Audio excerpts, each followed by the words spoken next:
Welcome back for another video. I am Ehabad, a free-to-play endgame player in Raid Shadow Legends. In this video we'll be looking at Faction Wars, specifically Lizardmen Stage 21. Our aim will be to beat it with a budget team, free-to-play friendly if you will. This is the team I ran when I first cleared this faction, however at that time Jarek was also 5-star 50. I later 6-starred him for Eternal Dragon, which I have another video about. The MVPs of this run are Razin, the permanent legendary fusion, and Broadmoor, another fusion who I highly recommend for this faction.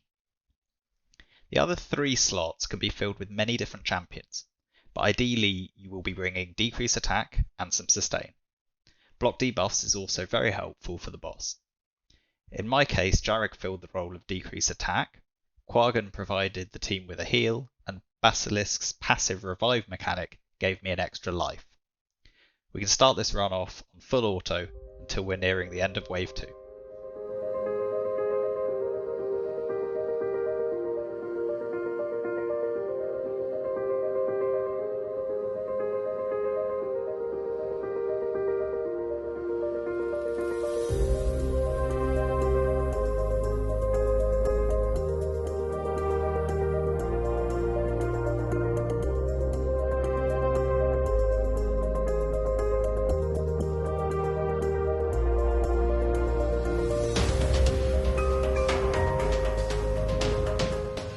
At this point we'll bring it off auto and we'll begin to manual the waves.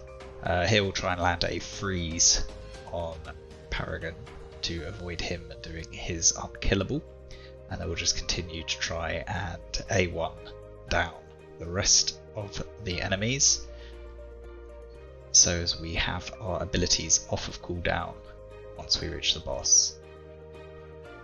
I feel like we've got sufficient time at the moment to cycle back round, so we can use some of the shorter cooldown abilities, but remaining cognizant that we want all our abilities off cooldown once we get through to the boss. So it's very much just about managing those abilities and the cooldowns.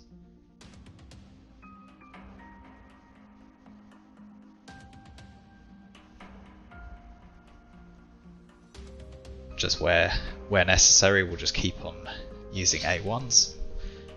It's not the quickest wave clear out there. We do not have much damage in this team. We only really have one damage dealer, and that's Razin. The rest of the champions, either as 5-star 50s or in Jarek's case, even as a 6-star, do near enough no damage. You can see throughout this run, Broadmoor's A1, the freeze, is extremely handy for crowd control.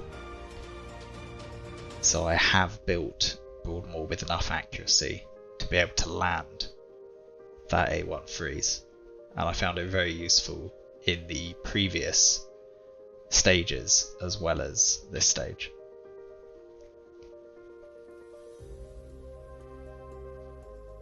See, we landed it yet again.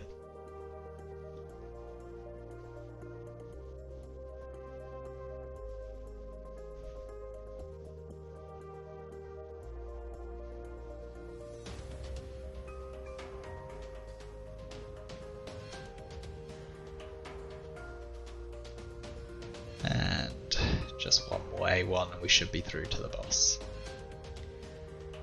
Right, our first priority here is to get decrease attack on the boss, which unfortunately we missed.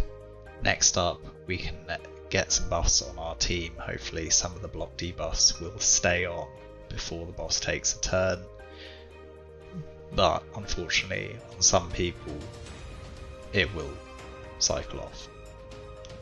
We could have speed tuned this team properly such that Quagan went last before the boss. That would have blocked all those stuns that we just took. We'll again try and get decrease attack on the boss and heal up our champions. Get allied protection on, which will help us take a hit from this boss without losing too much health. You can see decrease attack there massively reduce the damage we took. So we'll keep trying to reapply decrease attack and extend its duration, whilst getting some damage out from Razin. Quaggan here took another big hit. We'll probably lose him next turn. Again, decrease attack, just keep focusing on getting decrease attack back on the boss. We could drop turn meter here, but I think we'd better to get some damage out from Razin. We're going to lose Quaggan anyway.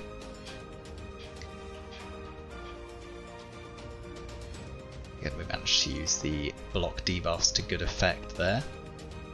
Unfortunately, Quaggan has sat down. We'll continue to get the damage out from Razin, but we won't be using the revive from Broadmoor at this point.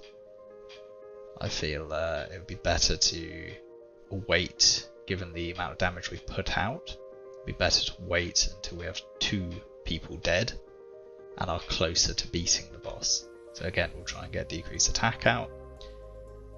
So we'll just A1 here with Broadmoor. We could have revived, but it would be dangerous. Get the damage out from Razin. Try and get decrease attack again. Take another big hit from the boss. With the fear, we'll try and get decrease attack again. Unfortunately we missed it, so Jarrod will now sit down. However, now we have the good opportunity to revive our 2 fallen champions. We will drop the turn meter on the boss to make sure that we secure this win. And with 1 more increased speed, once we cycle back round to Razin, this boss should be dead. And there you have it. Alright then, if we take a look at the champion builds we have used to clear this, I have Razin in my clan boss build. I've used him since in the same speed tune through Nightmare and on a slow tune counterattack on Ultra Nightmare. So in lifesteal gear, high defense, average speed, enough accuracy to land the debuffs. Onto Jareg, we have the same build we saw in the Eternal Dragon video. Good speed, good accuracy, a lot of defensive stats which ultimately aren't necessary for this particular faction clear. As I said previously, I did it as a 5-star 50. On to Broadmoor in a regen set with accuracy as the secondary set. We have around 200 speed and enough accuracy to land the A1 freeze and enough health so that we do not get targeted. Those are the 3 main stats that we are looking for Broadmoor. Basilisk currently is in stun gear. I used Basilisk in the Secret Room Epic Lizardmen only. For this particular faction clear, stun gear is helpful as well. The rest of the stats aren't massively important. Around 200 speed and enough accuracy to land the stun on the A2 are very helpful. So I would be aiming for specifically those stats. And then lastly, we have Quaggan. Not even wearing a necklace. Stats, around 200 speed, enough health not to be targeted, and no other stats are important. They're all irrelevant. He has no debuffs. You don't need to worry about accuracy. And Masteries, Quaggan has none, Basilisk has none, Broadmoor has none, Jareg has full Masteries for Eternal Dragon, but when I did this first clear, he had none, and Razin is fully mastered in Clan Boss Masteries with Giant Slayer. In terms of skills, Razin is predominantly booked, as I did use him in Clan Boss for a prolonged period of time. Broadmoor is booked where it counts, on the A2 and A3. Basilisk is booked out, although that was for the Secret Room. he was not booked out when I cleared this stage the first time round. And Quaggan is booked out on the A2 and the A3, with a couple of books landing in the A1. I hope that was helpful, and it will assist you in clearing this Lizardmen faction. Thank you for watching. Please like, comment, and subscribe. Any feedback is always welcome. And good luck. I'll see you next time. Thanks for watching.